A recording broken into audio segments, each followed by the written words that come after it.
Welcome back to the Whole Bible series. This week we are in the book of Lamentations. Lamentations, or Ekah, is part of the writings in the Tanakh. In our Bible, Lamentations is part of the Old Testament prophets. The book of Lamentations commemorates the destruction of Jerusalem by the Babylonian armies of Nebuchadnezzar. The poems are both a testimony to divine justice and a call to repentance for the people of God. God's presence in the book of Lamentations is expressed in a negative way through the motif of divine abandonment.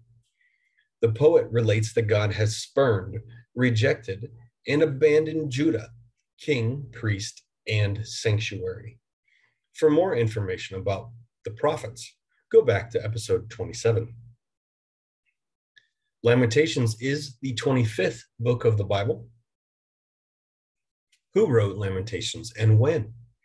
While the author of the book of Lamentations is anonymous, both Hebrew tradition and the Septuagint hold that it was written by the prophet Jeremiah. There's some notes here from the ESV Study Bible as to why someone would take one side of the argument or the other. Many scholars consider Jeremiah the author. They base this decision on 2 Chronicles 35:25, where it says that Jeremiah uttered a lament for Josiah. The fact that Jeremiah was an eyewitness to the destruction of Jerusalem, and the similarities in emphasis and vocabulary between Jeremiah and Lamentations. The problems with this view include Jeremiah is not named as its author. The book of Jeremiah says much about Jeremiah post 587 BC, but says nothing about him writing Lamentations. That there's differences in key vocabulary between the books, and that Lamentations provides material for worship in Jerusalem, whereas Jeremiah spent his last years in Egypt. From the survey of the Old Testament, Walton and Hill conclude that the book of Lamentations was likely written between the fall of Jerusalem in 586 BC and the release of King Jehoiachin from prison in Babylon around 562 BC. Themes in the book: lament, human suffering, divine abandonment, and hope.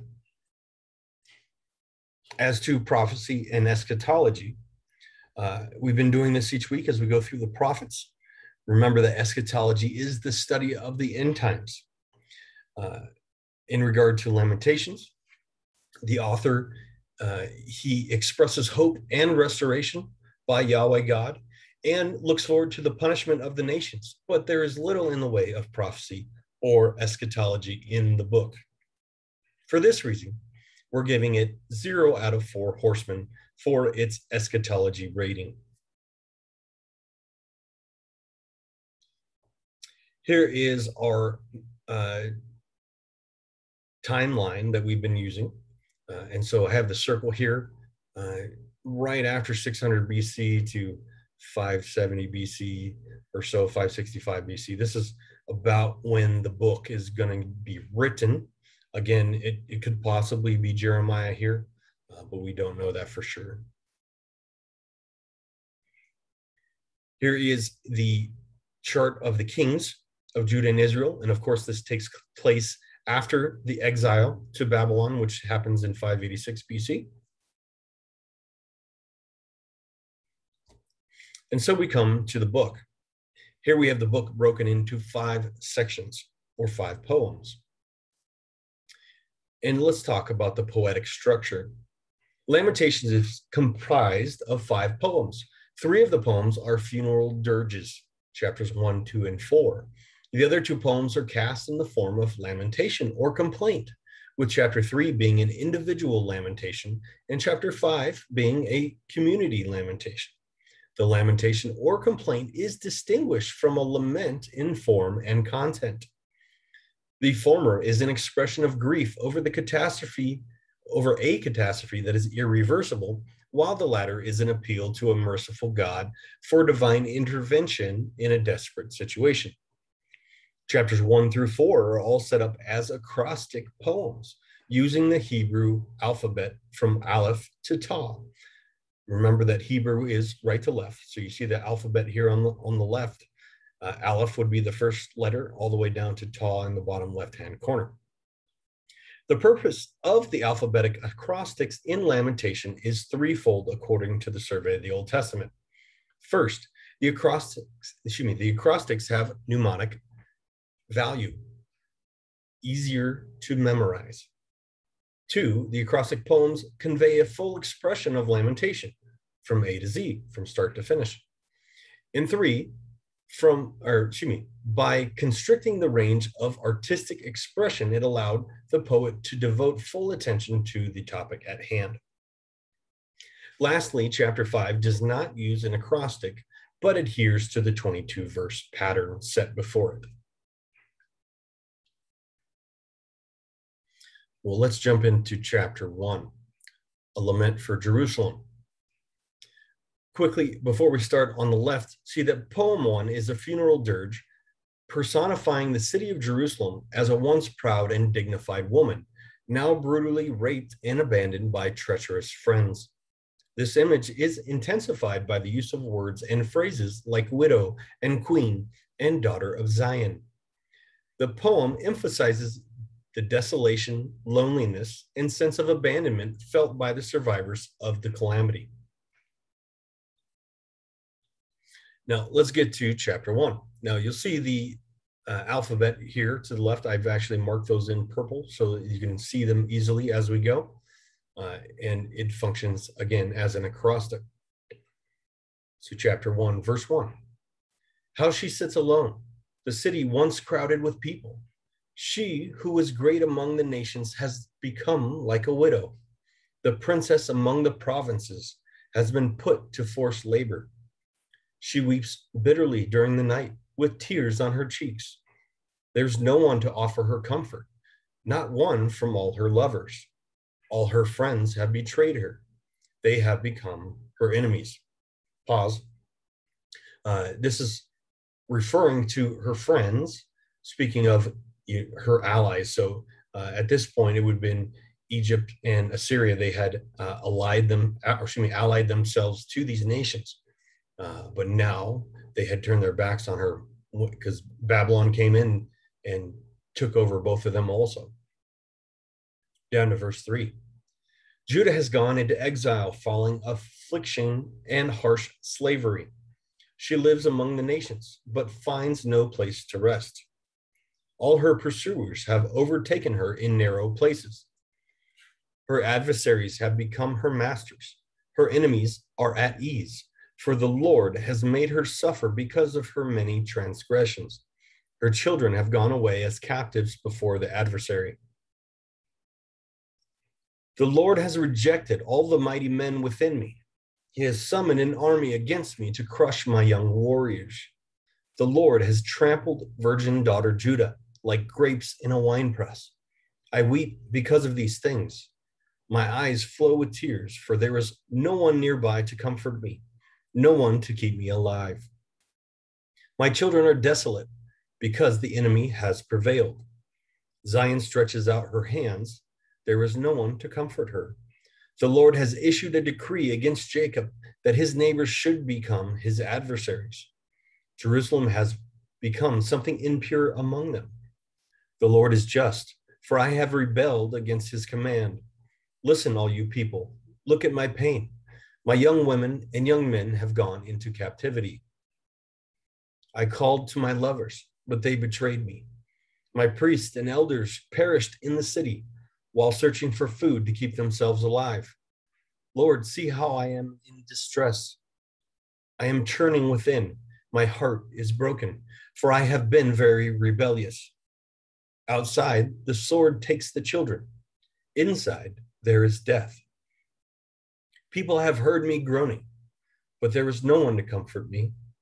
All my enemies have heard of my misfortune, and they are glad that you have caused it. Bring the day that you have announced, so that they may become like me. Let all their wickedness come before you, and deal with them as you have dealt with me, because of all my transgressions. For my groans are many, and I am sick at heart. On to chapter 2. a lament for the daughter of Zion. Poem 2 describes the vehemence of Yahweh's anger against Zion. Chapters 2 through 4, inverse the 16th and 17th letters, Pe and Ayin. This is obviously deliberate by the writer, but there's no clear messaging produced. Some scholars suggest that the inversion serves to emphasize Judah's shame before the nations. Let's get to chapter 2. Verse 1. How the Lord has overshadowed daughter Zion with his anger. He has thrown down Israel's glory from heaven to earth. He did not acknowledge his footstool in the day of his anger. Without compassion, the Lord has swallowed up all the dwellings of Jacob. In his wrath, he has demolished the fortified cities of daughter Judah. He brought them to the ground and defiled the kingdom and its leaders. He has cut off every horn of Israel in his burning anger and withdrawn his right hand in the presence of the enemy. We'll pause there real quick. Cut off every horn. This is a reference to the kings of Israel, to the leaders of Israel. The horn is the king. And so for God to have cut off the horn of Israel, he's cut off the leadership, the king, the throne of David, and he's withdrawn his protection in the presence of the enemy. Continuing on in verse 3, he has blazed against Jacob like a flaming fire that consumes everything. He has strung his bow like an enemy. His right hand is positioned like an adversary. He has killed everyone who was the delight to the eye, pouring out his wrath like fire on the tent of daughter Zion. Again, tent here meaning family. So the family of daughter Zion, which is Jerusalem. So the family of Jerusalem, he's talking about the Hebrews here. Verse 5, the Lord is like an enemy. He has swallowed up Israel. He swallowed up all its palaces and destroyed its fortified cities. He has multiplied mourning and lamentation within daughter Judah. He has wrecked his temple as if it were merely a shack in a field, destroying his place of meeting. The Lord has abolished appointed festivals and Sabbaths in Zion. He has despised king and priest in his fierce anger. The Lord has rejected his altar, repudiated his sanctuary. He has handed over the walls of her palaces over to the enemy. I'll pause there real quick. So you notice here it says in verse 6 and 7 that he's despised king and priest and that he's repudiated his sanctuary. Right? These themes are important because when we later on looking back at the prophets, when they began looking for a Messiah, they were looking for a kingly Messiah, and they were looking for a priestly Messiah, and they were looking for a new sanctuary. And they think that these three things are separate. And we'll find when we get to the New Testament that they're not all separate, but they're actually found through one Messiah. Let's go back to verse 7. They have raised a shout in the house of the Lord, as on the day of an appointed festival.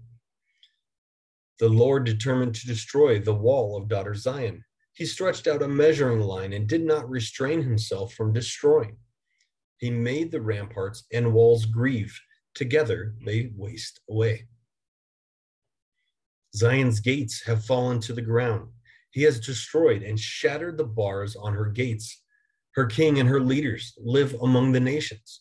Instruction is no more, and even her prophets receive no vision from the Lord. The daughters of Zion sit on the ground in silence.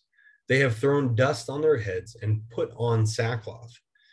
The young women of Jerusalem have bowed their heads to the ground. Your prophets saw visions for you that were empty and deceptive. They did not reveal your iniquity and so restore your fortunes. They saw pronouncements for you that were empty and misleading. All who pass by scornfully clap their hands at you.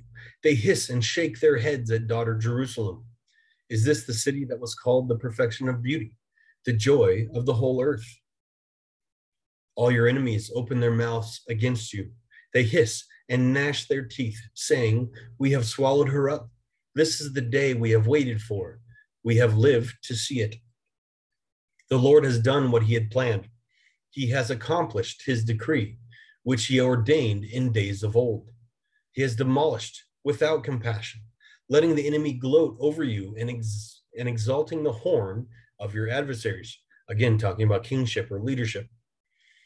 Lord, look and consider to whom you have done this.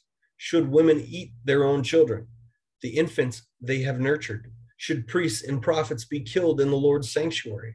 Both young and old are lying on the ground in the streets. Many young women and young men have fallen by the sword. You have killed them in the day of your anger, slaughtering without compassion. Let's pause there real quick. If you remember going back all the way to Moses, that when God had given these promises of the promised land, of the covenant to the people of Israel, that he had promised to do exactly this if they didn't obey him, if they turned from him. And so now they are actually seeing his promise come through. They're seeing the results of their disobedience.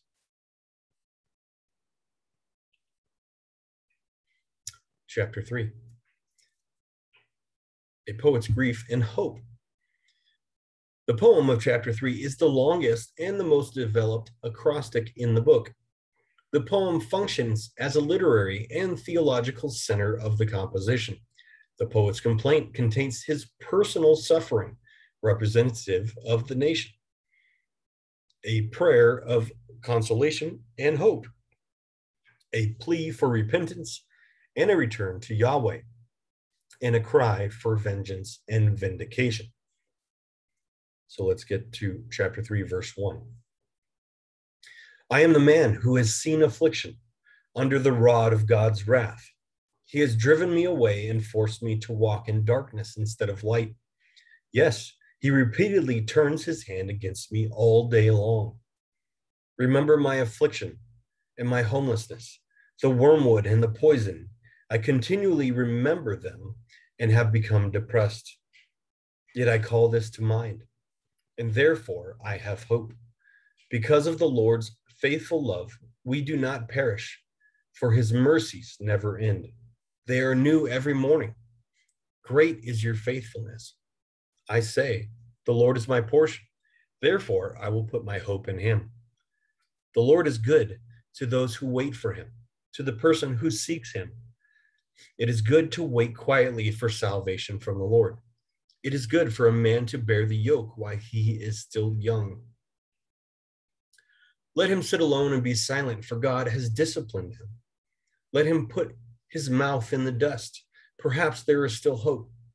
Let him offer his cheek to the one who would strike him. Let him be filled with disgrace. For the Lord will not reject us forever. Even if he causes suffering, he will show compassion according to the abundance of his faithful love. For he does not enjoy bringing affliction or suffering on mankind. Who is there that speaks and it happens, unless the Lord has ordained it? Do not both adversary and good come from the mouth of the Most High? Why should any living person complain, any man, because of the punishment for his sins? Let's examine and probe our ways and turn back to the Lord. Let's lift up our hearts and our hands to God in heaven. We have sinned and rebelled. You have not forgiven. For no reason, my enemies hunted me like a bird. They smothered my life in a pit and threw stones on me. Water flooded over my head, and I thought, I'm going to die. I called on your name, Lord, from the depths of the pit. You heard my plea. Do not ignore my cry for relief. You came near whenever I called you. You said, do not be afraid. You will pay them back for what they deserve, Lord, according to the works of their hands. You will give them a heart filled with anguish. May your curse be on them. You will pursue them in anger and destroy them under your heavens. And on to chapter 4, the horror of the siege. Poem 4 records the grim aftermath of Yahweh's judgment. The daughter of Zion's only comfort was the knowledge that the punishment for her sins had been accomplished. Let's look at the poem, verse 1. How the gold has become tarnished, the fine gold become dull. The stones of the temple lie scattered at the head of every street. Zion's precious children, once worth their weight in pure gold, how they are regarded as clay jars, the work of a potter's hands. Even jackals offer their breasts to nurse their young, but my dear people have become cruel like ostriches in the wilderness. The nursing baby's tongue clings to the roof of its mouth from thirst. Infants beg for food, but no one gives them any. Those who used to eat delicacies are destitute in the streets. Those who reared in purple garments huddle in trash heaps. Again, talking about the leadership, about the kingship. The punishment of my dear people is greater than that of Sodom, which was overthrown in an instant without a hand laid on it. Those slain by the sword are better off than those slain by hunger, who waste away, pierced with pain because of the fields lack produce. The hands of compassionate women have cooked their own children. They have become their food during the destruction of my dear people. The Lord has exhausted his wrath, poured out his burning anger. He has ignited a fire in Zion, and it has consumed her foundations. The kings of the earth and all the world's inhabitants did not believe that an enemy or adversary could enter Jerusalem's gates. Yet it happened because of the sins of her prophets and the iniquities of her priests, who shed the blood of the righteous within her. The Lord himself has scattered them. He no longer watches over them. The priests are not respected. The elders find no favor. All the while, our eyes are failing as we looked in vain for help. We watched from our towers for a nation that would not save us. Our steps are closely followed so that we could not walk in our streets. Our end approached. Our time ran out. Our end had come. So rejoice and be glad, daughter Edom, you resident of the land of Uz. Yet the cup will pass to you as well. You will get drunk and expose yourself. Daughter Zion, your punishment is complete. He will not lengthen your exile, but he will punish your iniquity, daughter Edom, and will expose your sins. So pause there real quick. The reference here to Edom, if you remember that Edom is the land of Esau, all right? If you remember that Esau was the oldest between him and Jacob, but Jacob tricked him into selling his birthright. And so Edom is the sister, you could call it, of Israel, right? And they are the one who is vying for the attention of God. They are the ones that want to have the inheritance of God, but it instead has been given to Jacob, to Israel. And so when it says here that the cup is going to pass, speaking of the cup of wrath to daughter Edom, it's really mentioning not just Edom, but the adversaries of Israel. On to chapter 5, a petition for restoration. Lord, remember what has happened to us. Look and see our disgrace. Our inheritance has been turned over to strangers, our houses to foreigners. We have become orphans, fatherless. Our mothers are widows. We must pay for the water we drink. Our wood comes at a price. We are closely pursued. We are tired, and no one offers us rest. We made a treaty with Egypt and with Assyria to get enough food. Our ancestors sinned. They no longer exist, but we bear their punishment. Slaves rule over us. No one rescues us from them. We secure our food at the risk of our lives because of the sword in the wilderness. Our skin is as hot as the oven from the ravages of hunger. Women have been raped in Zion, virgins in the cities of Judah. Princes have been hung by their hands. Elders are shown no respect. Young men labor at millstones. Boys stumble under the loads of wood. The elders have left their city gate, the young men their music. Joy has left our hearts. Our dancing has turned to mourning. The crown has fallen from our head. Woe to us, for we have sinned. Because of this, our heart is sick. Because of these, our eyes grow dim. Because of Mount Zion, which lies desolate and has jackals prowling in it. You, Lord, are enthroned forever. Your throne endures from generation to generation. Why do you continually forget us? Abandon us for our entire lives.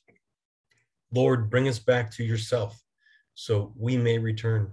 Renew our days as in former times, unless you have completely rejected us and are intensely angry with us. And that's how it ends. The poet petitions God for restoration, for forgiveness, for the punishment of the enemy. And so we get to this point at the end of the book. After 586 BC, only poor Jews and disgraced leaders remained within Jerusalem and in the surrounding areas of Judah. The others in the land were either puppet leaders for Babylon or enemy neighbors who had migrated into the land. And the poet of Lamentations petitions God for the promise of Jeremiah's prophecy to be fulfilled in the Hebrews to be restored in the land. So if you remember the prophecy that Israel would be gone, exiled for 70 years. And here the poet is begging God to live up to his promise to restore the people after their time away. And that's the end of the book. If you have any questions, we'd love to hear them. Please post down below. Thank you for your time and have a great day.